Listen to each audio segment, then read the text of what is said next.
Hi, my name is Sharon Duffy, and I'm a marriage and family therapist. And I'm here to talk today about how to choose a therapist. So most people come into therapy when there's been a crisis, a loss, a trauma, or some bump in the road of life. They might come in feeling very overwhelmed. They might have waited for this moment, and they might also be coming in to just discover more about themselves. Whatever the reason is you're choosing to go into therapy, it's important to choose your therapist carefully and wisely. The first question you might ask yourself is, how am I going to pay for this? If you have insurance, you might want to take advantage of that. A lot of insurance companies will send you a list of all of the people in your geographic area to choose from. They might even have some recommendations for people who can help you with a specific problem that you're bringing into therapy. If you don't have insurance and you need to find some low-fee therapy, many of the therapists will make room in their schedule for some lower-fee patients. There's also the availability of interns. Those are therapists in training. They have supervisors who have been licensed for at least 2 years or more. And oftentimes you feel as though you're getting two therapists for your money in that way. The fees are lower, more affordable. You can find interns at many of the community counseling centers in your area or clinics, and also through academic institutions that provide master's degrees or doctoral degrees. You'll find a lot of interns at their clinics there. So, you've made the decision to get into therapy, and you've figured out about how you're going to pay for it, and now it's time to choose a therapist. So where do you begin? Well, you take your list that you've found for yourself, and you decide on a few names to call. You may have asked some friends or family or trusted colleagues for some names. You may have taken your list to your family doctor and said, do you know any of these people? Would you recommend any of them? So you take the names that you've chosen and you begin to make the calls. You're about to interview someone that you're going to be spending some time with in a very intimate situation, describing your life and what it is you need help with. You're going to want to have prepared before you call a short statement, a little summary about what it is you're coming in for.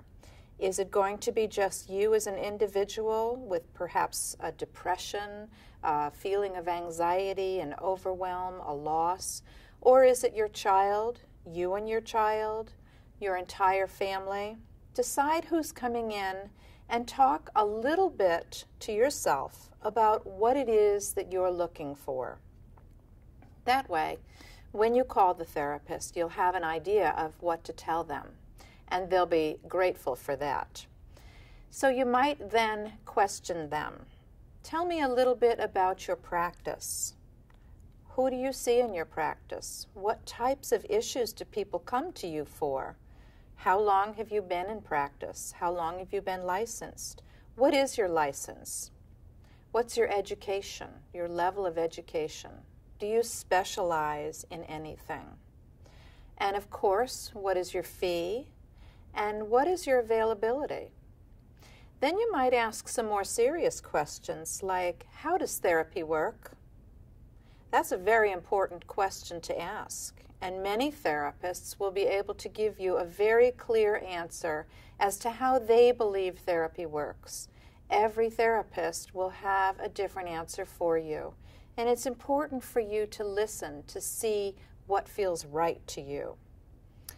You might ask, have you helped other people in my same circumstances? Have you dealt with this issue before? And how does it work for people? Many people ask, how long will this take? How many sessions do I need to come in for? And therapists will have varying answers. Anything from, it could take just a few sessions, to, I'm not really sure. Come in and let's talk about it, and we'll decide together. Lots of different answers. The most important thing is that you feel comfortable on the phone with the people that you are interviewing.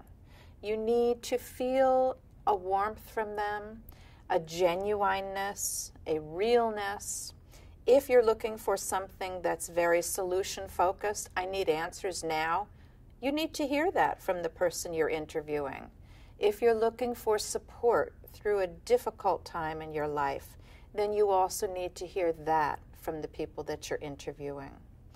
If you are mindful about the interviewing that you do in very short phone calls, you will have a very good sense of who you're going to be able to work with and what will be best for you in a therapy or counseling situation. It's really important that you recognize that you don't need to do this alone. You've taken the first step by watching this podcast. Now make the call and get on the road toward wellness. Best of luck.